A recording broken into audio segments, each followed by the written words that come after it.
Hi, thank you very much for coming to this Himalayan writing retreat and HarperCollins collaborative FDC session. And this is, for me, it's a joy to talk to people who love to write or want to write or are writing and are curious.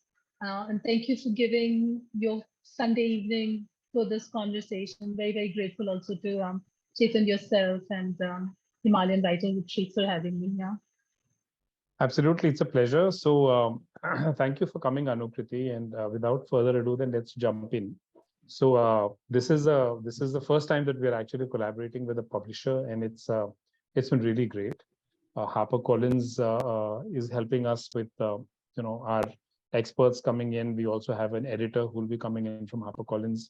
Anukriti herself writes fiction and poetry in both English and Hindi. Her Hindi works include a collection of short stories titled Japani Sarai and the novel Neena Aunty. Among her English works are the twin novellas Daura and Bhaunri. I have read another book of hers, which is called The Blue Women. Then she also has a novel called Kintsugi, and Kintsugi won the prestigious Sushila Devi Award in 2021 for the best work of fiction written by a woman author. The short story collection titled Blue Woman has been published in January of 2023, also by HarperCollins. Dev Datta, who is managing this whole show, is actually also a very avid reader. So she was telling me just before you came on board, Anu, that she's also read Bhaunri. So yeah, between us, we've read at least a couple of your works. Anukriti's writings have also appeared in numerous literary journals like Bombay Review, Bangalore Review, and the Bilingual Window. And she has a postgraduate degree in management and literature, and a graduate degree in law. So clearly, you love universities and teaching learning spaces. She's previously worked for the global investment bank Goldman Sachs and UBS, both in Hong Kong as well as in India. And currently, she works with the World Wildlife Conservation Trust as which is a conservation think tank. She divides her time between Mumbai and the rest of the world. And when she's not counting trees and birds, she can be found ingratiating herself with every cat and dog in the vicinity. So it makes a lot of sense for you to be working with the Wildlife Fund in that case. So welcome aboard, and thank you so much for making the time. So, this was the formal introduction. This was like what I should be saying when I introduce you, but I really wanted to get to know a little bit more about you as a person. And we had an interesting request from some of our participants earlier on. So, and that request was that, we want to know more about how authors started their journeys. Because you get somebody like Jerry who'll come and talk to you, but he's been like writing and published 30 years. So he's almost forgotten how it started. But you started writing, your first book was published in 2019, correct? That's right. So tell us about that, how that struggle, and how did that whole thing begin, and what was that like? So I've been writing poetry from even before I had conscious memory of reading or writing. I used to write poetry in Hindi, and I grew up in a household full of books, very academic, intellectual. I had books for toys. So writing came naturally to me, but I began writing fiction seriously in 2016 while I was also working full time. And I started writing short stories on the longer end of the spectrum, i.e. 10,000 words or so. Then Daura and Bhaunri, the novellas, and Kintsugi, which is an even longer work. So whilst I was writing, I was looking for somebody to just read my work, just give me feedback, tell me whether I am headed in the right direction. And because I worked in a corporate role as an in-house lawyer in international investment banks, that was not the place to seek feedback. So given I knew nobody who's a writer or publisher or connected with the field at all, I just decided to send the manuscript of Daura to the CEO of HarperCollins because his address was on the website. And I don't think that was the right way to go about it, because I don't think manuscripts should be sent to CEOs. There's a submission email on the website, but I think I just got lucky that he sent it on. He sent that manuscript on to now my now editor, and he's the literary assistant publisher at HarperCollins, Rahul Soni. And the manuscript, the writing spoke to him. It was his kind of work. And that was it. So I was actually seeking feedback, and I thought the best place to seek feedback from was a publishing house, because they publish the best authors. But now, with hindsight and with a little bit more of information about how publishing works, if I were to begin my writer's journey today, I would probably send my shorter works to journals. I'd come to a place like Himalayan Writing Retreat to finish my manuscript, to see what others are doing, how others do it. All my learning about writing has come from reading. I'm a voracious reader. I read 5 books at the same time, and I've been reading all my life. But it would have been really useful to come to a place where practitioners, because writing is a practice. It's a practice like medicine or law or yoga. The more you do it, the better you get at it. The more informed people you do it with. The more informed you become, your form becomes better. So yeah, I think I would have done it a bit differently, but yeah, that's how I actually did it. My manuscript landed from in the slush pile, and I just got lucky that Rahul thought it was worth reading and then acquiring and then publishing. And once that one manuscript went through, they wanted to read my other works, and that's how it happened. And The just Hindi, sorry, go sorry, ahead. I was just going to say the Hindi publishing journey is equally interesting. I had written 2 short stories in Hindi, which were published, one in Hans and one in Katha Desh, 2 very well-known Hindi magazines, and they were presented on a very, very well-known, very helpful Hindi web magazine called Janki Pull, which brings out new voices and new works. So both were published on Janki Pull as well after they were published in paper form. And a Hindi publisher, Rajpal's proprietor, Meeraji, approached me and said, I want to publish a collection of your short stories. And I said, I've written just 2. And she said, I'm sure you are going to write more. And that's how Japani Sarai came about. Okay, nice. So just to be clear, you had no connection to HarperCollins. You just sent a cold email to the CEO and you hit jackpot. Yeah. Wow. Okay. Well, this is fabulous to hear, because if we all want to hear that these things work on merit, they work on the strength of your writing. And clearly, if your writing was picked up, it was purely on the strength of your own writing, right? It was not anything else. It was just that they liked the manuscript. So had you sent the whole thing or just a sample like 7,000-8,000 words? I was naive enough to send the whole thing. So I just sent the manuscript of Daura, which is a short novel. I just sent it, and I thought maybe somebody's going to take a look and tell me what to do further with it. But I think I'm not saying it because to appear modest or something, but I think certain kind of writing works for certain kind of people. It's very subjective. Literature is an entirely subjective field, and it just so happened that my kind of writing worked at that point of time for Rahul.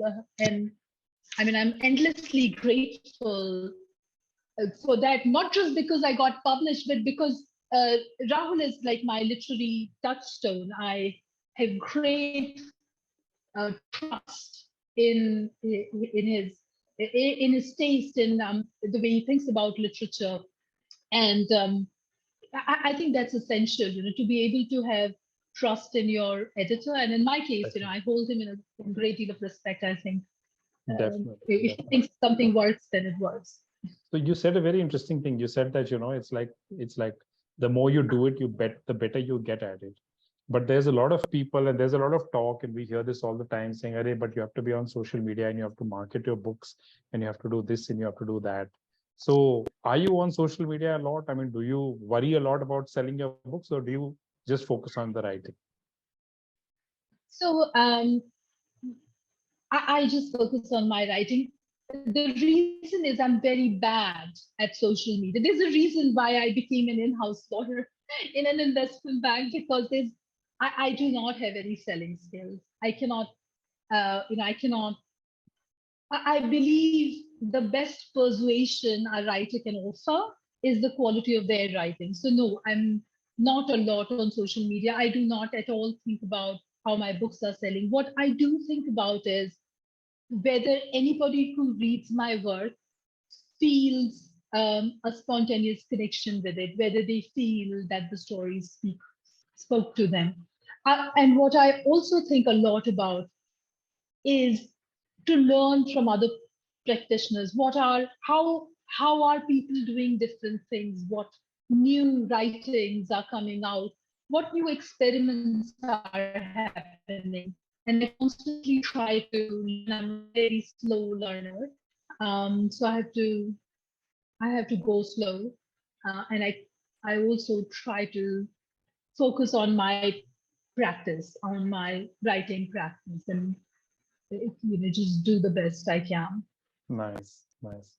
That is also good news for a lot of people, because we don't want to hear about, how many followers we need on Instagram and how big an email database we need. A lot of us are just happy writing and not doing anything else, and we would be very happy to leave the marketing to someone else. So that's reassuring as well. You're a very multifaceted writer, in the sense that you're a poet, you write in Hindi, and you also write in English, and you've been published in both. So tell us about the differences in those two worlds, especially the world of Hindi writing, Hindi publishing, and the world of English publishing. What do you think? How are those experiences different? How are those worlds different? So I think the English publishing world is definitely more organized and professional. Um, there are commissioning editors and um, copy editors, and then proofreaders.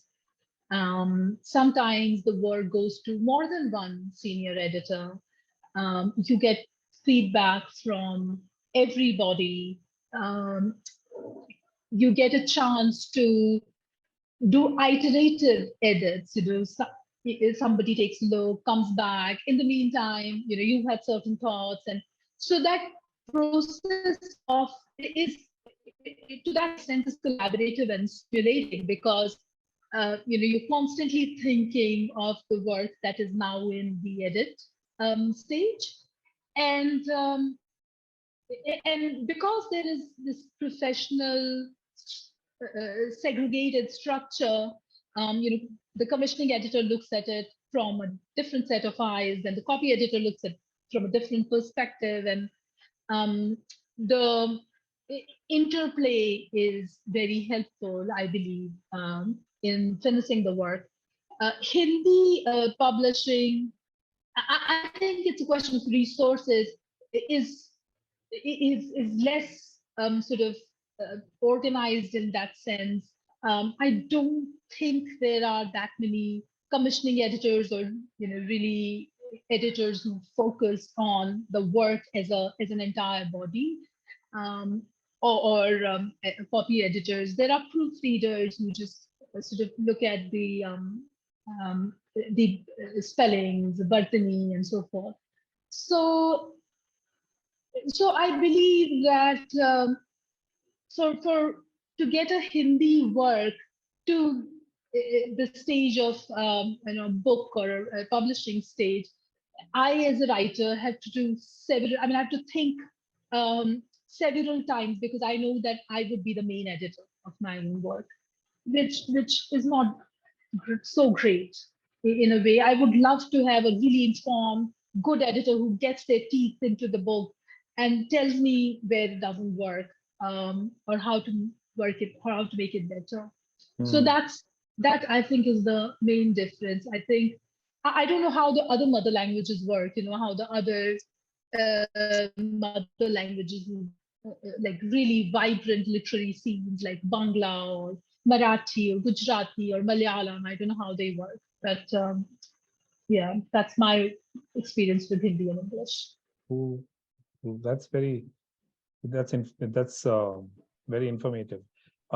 So you write about literature even in the Mint newspaper, and we love them right now because they published an article yesterday, and on social media. And I read one of your opinions about Kakol and how you were questioning its authenticity given the Rajasthani landscape in which it is set. But it did Yeah. win the Sahitya Academy Award, and it didn't seem to bother those guys. So why does it bother you? What was it specifically that really bugged you about that book? Uh, it's such a good question. It's actually a great question because people have been reaching out about what I wrote about Kakul. People have asked me to write a longer piece, but nobody has really asked me what triggered. Yeah. That was because I am a very reticent critic. I know how difficult it is to write a book, how difficult and wrenching and physically exhausting and emotionally tiring. You're putting a lot of labor in a work that um, primarily is only for your eyes, only for your own sense of joy or frustration, because who knows whether it's going to be published unless you've been pre-commissioned, unless somebody has already told you, okay, this book is going to go and out in the world. So I hold myself back from criticizing because it's just like it's very subjective and some pieces work for me, some don't. What I minded about Kakul was that it is purported to be set in the 16th century and purportedly tells the story of Mirabai's husband Bhojraj, Rana Bhojraj, who was the king of Mewar. Um, and from that perspective, should be interesting that you because Mirabai is such a big folk figure for Rajasthan. I come from Rajasthan and grew up hearing Meera's bhajan, and verses that were supposed to be Meera's bhajan but were clearly made up later, um, going by their language. I studied Hindi literature at postgraduate as well as doctoral level and have always been very deeply interested in in Mirabai and her world. So when I approached Cuckold, I approached it with a lot of expectation that it would do creative stuff. From the other side, Bhojraj is such a bland, like amorphous figure. He's just there as a foil to Mirabai. Mirabai is supposed to be this rebel who wanted to live in a certain way. And Bhojraj is just this symbol of patriarchy. So I was very eager to see how he has been fleshed out. What irked me was the place, the writing is not rooted in the culture it's supposed to be representing. It's not rooted in the time it's supposed to be set in. And whilst writers can take a lot of liberties with how they present or how they tell a story or even how they change a story, how they transform it. Um, to me, if you are setting out to write a novel about a folk icon like Meera, then you ought to know a little bit about Rajasthani culture, the language, the food, the landscape. And I felt that the novel makes such obvious and really big mistakes um, in that sense. It also did. I mean, also, I mean, I must admit, it did not work for me as a as contemporizing the subject, how a husband who basically, how patriarchy also harms men, right? This Rana is caught in this role, his role as a male and as the king and as the representative of the warrior class, and he's helpless. So conceptually, that appeals to me, but the way it fleshed out, it did not appeal to me. Seemed very gratuitous, and the various women characters who are brought in to give, I suppose, to give dimension to Bhojraj's character, were just, they seem, manufactured from the male gaze. They had no female vitality, they had no female presence in them. They were literally, pardon me, but a man fantasizing about how women should be or ought to be. Yeah, so that helped me. Okay, cool. Wow. All right, that's interesting. It's interesting to look at it from that perspective, because otherwise you read through it and a couple of things jump out at you. But I think because you're from Rajasthan and you're so steeped in that culture, I think they probably bother you a lot more. Now I have I've read The Blue Women, and just for folks who are from Bombay, you should definitely check it out, because a lot of it is set in Bombay. There's this one particular story, which is the Queen of Mahim, which really brings Bombay to life. It's like the trains and the office environment and the meaninglessness of whatever they're doing. And even the food which is being mentioned, and pettiness of the people, Bombay sandwich. So it's a lot of fun. It's like I've lived in Bombay for about 5 years, so I thought it was fun. But you also talk about, that this woman says that I should get married because the fuse keeps going off, and at least if I have a husband, he'll be able to fix the fuse. And then finally she says I should just learn to do the damn thing myself. It's almost like the only thing that men are good for in that story is to be able to fix electrical fuses. So I thought that was quite funny, actually, although it wasn't set up as a funny one. But the story also left me with mixed thoughts. Like, it's not like a very conclusive thing, and how Kalindi was judging Vishaka was harsh, how she hadn't checked the facts. And similarly, when you looked at even the women in blue, it starts off sounding like a horror movie or a horror story. But then towards the end, it's a slightly open-ended sort of ending. And there is a fair amount that is left to the reader's imagination. So there's a bit of a pattern there, and I was wondering if I mean, obviously that's intentional, but what are you trying to do with the reader here? Are you trying to provoke them? Are you trying to just raise questions? What's causing you to end them the way you do end them? So there's one answer that I can give you, which is from the writing process perspective. How I wrote these stories, such that they ended in this way. The other answer is a retrofit. How I think I wrote these stories so that they end this way. And they are two different answers, because the writing process is very intuitive. There the story leads. The story, it sounds mystic, it sounds airy fairy, but the fact is that the stories have their independent existence, and I believe we just, we are plucking them from where they exist in the collective subconscious. So the story exists in the way it does. It progresses and ends in the way it does. However, after I have written it and after I have given it a few rounds of scrubs and edits and frustrated myself with it and despaired, and then just went back and did what writers often do. I think that those endings happened the way they did, i.e. they left things open, is because that's how stories always end. None of our lives are neatly tied up. Nothing concludes neatly without any loose ends. That only happens in detective and spy novels, where everything, fits in. There's a puzzle, and all the pieces come together. But in life, that's not how it happens. We don't get satisfactory resolutions. What we do get are some kind of resolutions, and then they play out in our mind, and then we either make ourselves believe that they are satisfactory, or we embroider upon them, which is, a lot of our memories are just that.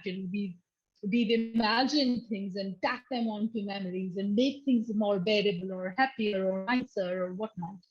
So that is the retrofit answer.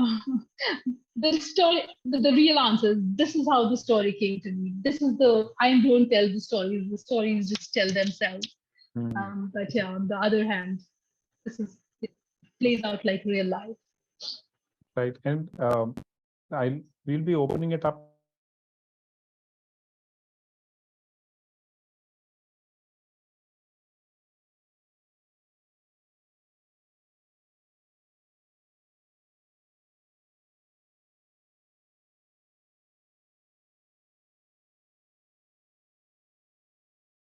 Old movie called The Summer of 42.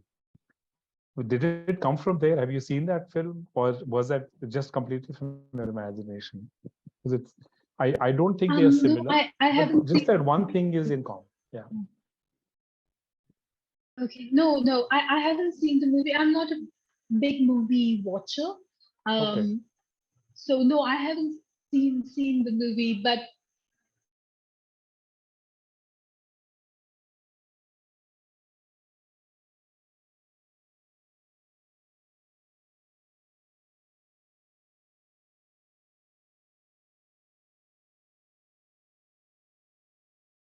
story, because then it is also in my Hindi collection, Japani Sarai, and I received emails and messages in social media saying this is a story that is designed to break down the our culture, our society, Okay. and anybody who wrote this has never suffered loss or grief, because this is now not how you grieve.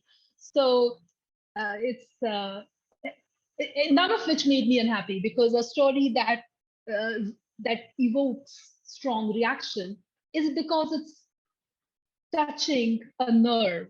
It's touching a nerve, and I'm sorry that it touched the wrong nerve for them. It made them hurt, though it was not my intention. But it was definitely my intention to touch a nerve. That's my intention every time I write. There was a court case against Ismat Chugtai after she wrote Lihaf. So I think I think it's the times and how they're changing. So yes, cool. So let us start. We'll open it up and we'll look at some of the questions here. The first is more of a comment. Ratnam is thinking you are at the Sikkim Lit Fest. Is that where you are? No, I'm not, but I'm in a very pretty place in the Western Ghats, and whilst I look at you, I also see the river in the background and very beautiful mountains. Oh, lovely, nice. Neena has written that she's just ordered a copy of Neena Aunty because she wants to learn more about her namesake auntie. So Anil has the first serious question. Reading Neena. Yeah. Anil has the first question. He's saying, I would like to know how to approach Rajpal. I have a novel written and a collection of poems. And I'm assuming these are all in Hindi, Anil. So do you have an email address or something you can share? We can pass it on to the group. It's all in Sure. Hindi. Hindi में है, तो उनकी website पर भी है email address, लेकिन मैं Himalayan writing retreat को भेज दूंगी और आप उनको लिख सकते हैं. और ये सिर्फ मेरा सुझाव है, क्योंकि लिखने और छपने की कोई निश्चित रीतियां नहीं है, कोई निश्चित मार्ग नहीं. हमारे जैसे पश्चिम में तो है निश्चित मार्ग, आप MFA करें और वहाँ लिटरेरी एजेंट्स के पास जाएं और ये सब, लेकिन हमारे यहाँ नहीं है. पर मेरा ये सुझाव होगा कि अगर आप उसका एक अंश, जो उपन्यास और कविताएं आपने लिखी, उसका एक अंश किसी अच्छे पत्र पत्रिका को भेजें या जानकी पुल को भेजें, क्योंकि प्रभात रंजन जी जो कि जानकी पुल के संचालक हैं, वो स्वयं बहुत अच्छे लेखक हैं, खुद भी लेखक बहुत अच्छे हैं, और वो बहुत अच्छे विश्लेषक हैं, बहुत अच्छे आलोचक हैं। तो उससे भी आपको कुछ हो सकता है, कुछ सहायता मिले, कुछ सुझाव मिले। लेकिन जो ईमेल एड्रेस है वो तो मैं बिल्कुल भेज दूंगी। हाँ, प्लीज शेयर कर दीजिएगा. जी। Then there's a bunch of comments, but I read them out nonetheless. It's interesting how this is quite relatable. You're dissociating the story character from yourself as the author. So, which I think is, well, I don't know how much that's real or not. As a grief expert, and a bereaved mother myself, what I have learned is that grief is as uniquely personal as your fingertips. So, yes, I would agree. Ismat Chuttai and also Manto were constantly in trouble. Absolutely. Question: how do you decide whether to write in English or Hindi? Is it a commercial decision, or is it driven by the target audience, or is it a creative decision? So all my writing's creative decision. I mean, if we wanted to make a commercial decision, it would be far better to write for, say, Scream, or write genre fiction or stuff like that. All my writing is literary. It falls in what's called the literary writing bracket. And the reason why I write a certain story in Hindi or in English is because that story comes in that language to me. It sounds, it doesn't sound very helpful, but the fact is that stories often begin books. And when I say story, I mean novels and novellas, the whole narrative fiction. For me, they often begin with, a phrase or a visual image which I might have seen or I might have imagined, but seems very real to me. And at that stage, usually it's very clear to me that the language should be one or the other. Okay, great. That's helpful. Ashisha has a question. So first, I have a clarification here. You have a master's in literature, but it's not an MFA in writing, is it? No. It's I did my master's in Hindi literature. Okay. In so another Ashisha, language. hi Ashisha, can't see you, but Ashisha is also a published author. She's just got her second book out, and she's a repeat offender when it comes to FTCs. So one of these days they're going to not let you out. So her question is really about, do you have any advice for people to do an MFA or not do an MFA? So I don't know if you want to take that question nonetheless, because she assumed that you had an MFA. Yeah, I would like to take that question. First of all, congratulations, Ashisha, on your books. I wish them all success. I wish your writing all success. So I toyed with the idea of doing an MSA after my first works came out. Um, and the reason I did not go down that route is because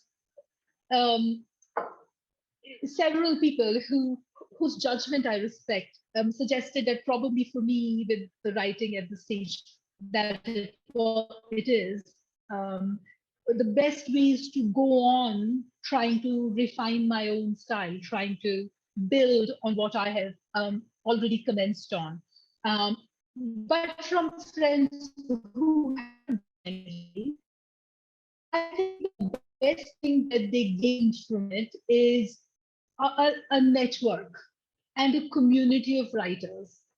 So majority of MFA is about writing and critiquing others' writing. So reading like a writer, which actually is a learning. To read like a writer is different from reading for pleasure or reading like as an engaged reader.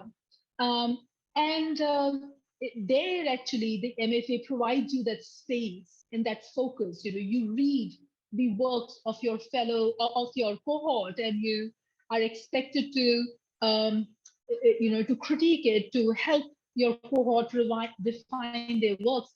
and in the process refine your own writing. So that kind of focus for a master's program, you pay such a lot of money, and you are like then you are completely focused on writing and refining your technique.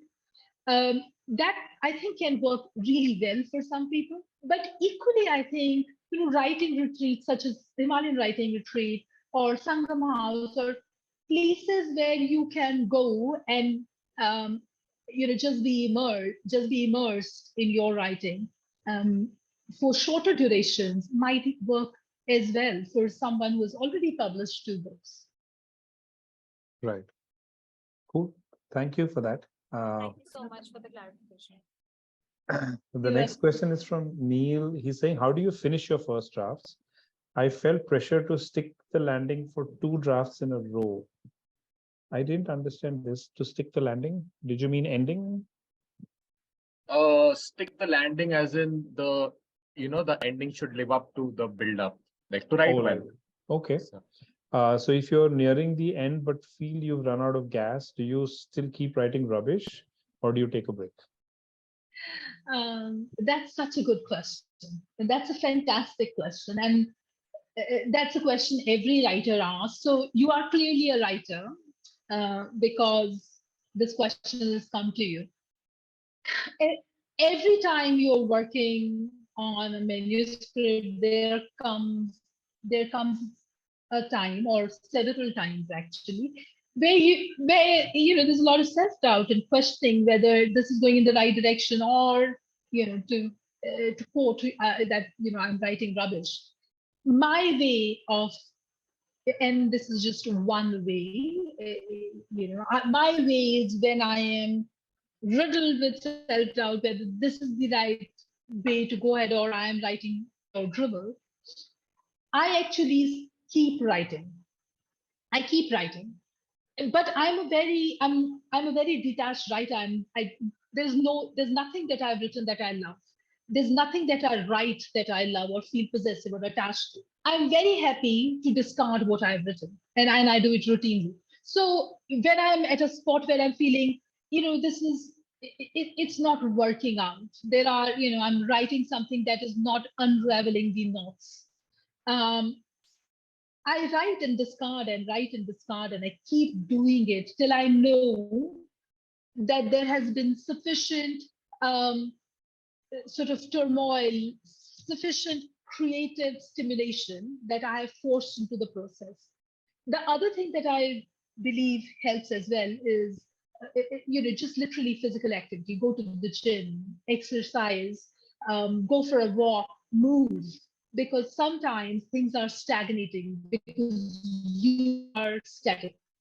And writing is a process where you have to sit in one place for several hours. So that creates stagnancy in your creative process as well.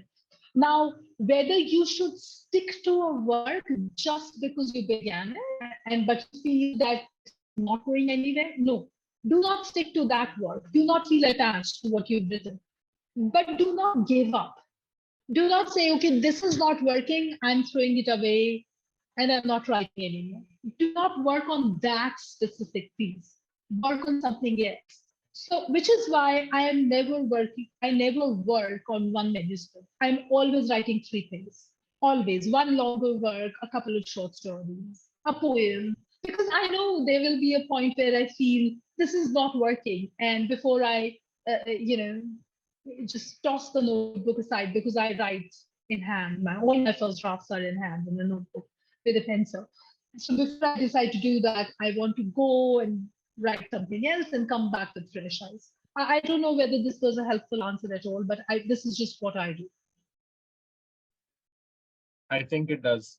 I think what you said about being happy to discard your writing is particularly helpful, because it feels like, if I write and it's not good, it still feels like if I remove it, it's all wasted time. But probably should have the courage to just throw it in the bin. Yeah, thank you. That's part of the process, I guess. Or just All right, the next question. Sorry. Yeah, Sorry, I just wanted to say that you know by discarding, I don't mean literally discard or to delete. Just put it aside. It might come in handy at some other point of time. Also, no writing that you've done is a waste of time. Every writing that you've done, consciously or unconsciously, is going to refine, make your future writings better. So that one thought I would strongly urge you to discard completely. There's no wasted time in writing. Everything you write, a journal, a pitch to an editor, a short story, an aborted work, every writing is useful. Great. So actually, you already half answered the next question, but I'll read it out nonetheless. It says, just like how you read 5 books at one time, do you have multiple ideas for writing a book or for the short story collection? I'm curious to know on what basis you decide to work on one or keep the other stories for another day. If it's a short story, do you finish all the stories before you hit the editing table, or do you work on one before you move to the other? I am more of a short story writer, but also write articles and poems. So therefore, I find myself jumping all over. That's the question. Well, you're asking somebody who also jumps everywhere. So well met here. I think for me, so firstly on the short stories, for me, writing short story is a continuous process. I write short stories all the time. Um, I don't know how many I sent to Rahul for from which ultimately these 12 were selected or 13 were selected for the Blue Women. Uh, for every short story there is in the Blue Women, there are probably 10 others that are written. So that's something I write short stories all the time um, because there's always something that can be captured in narrative fiction that may then find a place in a longer work, because sometimes short stories just merge together and then they transmute in a longer work. At least for me, I do not plan an outline or like lay out a novel before but starting work on it. So for me, short stories are just endless possibilities. They can go anywhere, including become a longer work. Whether I write one and edit it, no. I write the first draft, and first draft is usually like a happy process. You know, you're following the story and very curious to see where it goes, and then it's the second draft, and which is for me also a complete rewrite, because that's when I actually type it from my notebook. That only happens much later for me. I let the story rest or rise like bread, and or breathe, and then go back to it and sort of see what happened there, um, and and every time I revisit it, I mean, which is why I never read any work of mine that has been published. I never read it after publishing, because I know that I will find flaws, and I know that I would want to work on it again. So for me, this is how I work. I write, I leave it, move on to something else, then go back to the old work at some point just to see how it looks to me now. And yes, write several things at the same time. Interesting. Cool. A couple of questions. So we have just about 5 minutes left. Then I wanted to chat a little bit about the FTC, but I'll still read out a few interesting questions. So Lee is asking, after your first publication, did you seek out a literary agent, or are you still working directly with the publisher? So I still, all my books have been direct contracts with HarperCollins. That's because all the manuscripts just went to, I just gave them to Rahul after Daura and Bhaunri, and they've been very generous. They've said, anything you write, you can bring to us. So, but I do think that a literary agent is very helpful, especially if you find a good one, like Kanishka or Himali. So the Himali actually, I gave her one of my works which are not, which are very different. It's a sort of mystery novel, and I think that the way they read, the way Himali and her team reads, also opens fresh perspectives for me. So if if you are thinking of presenting a completed manuscript to a publisher, but can get a literary agent to take a look, please do that. Please do that. It's always very useful. Also in contract, in the actual contracting work, they have far more experience. They know how to pitch it, etc. Yeah, yeah. So for Is folks who that, don't know, is that due to, was that written into your contract? Does HarperCollins have the right of first refusal, or do you just keep going back? So they do have the right of first refusal for the next manuscript. They do, according to the contract. But a literary agent, if I choose to give my next manuscript to a literary agent, they can pitch it simultaneously to others while waiting for HarperCollins to make a decision. And Right. then based on the feedback from other publishers, they can also, the literary agent can also negotiate a better deal for you. yeah. And for folks who don't know, Himali Sodhi runs a literary agency titled The Suitable Agency. So she's had many years of experience in the publishing world. All right. Next question is Anukrti on writing short stories. How do you know when to stop writing and not given to the idea of writing more and end the story on an interesting note? Wow. The story sort of ends by itself, but then there are times when it doesn't. And then, for example, Kintsugi began as a short story, but then I realized that the story hadn't ended and more was happening with the characters. And that's how the novel emerged. So don't force yourself. Just follow the story. It's literally like, sometimes you smell something at night. You cannot really locate the direction the smell is coming from, but it's very enticing. And at night the smells intensify, and then you are sort of trying to trace which place the smell is originating from. Stories are like that. You smell the beginnings of a story, and then you try to impute your way towards where it's going. It's when and this is just my personal opinion, if it's when we try to like force an ending or force something which we believe is interesting or we thought was like really worth writing about into the body of a story, that's when the story just gives up and balks or runs away. And then you are left wondering whether I've written enough or, what happens now. So the best way is to go with the flow of the story.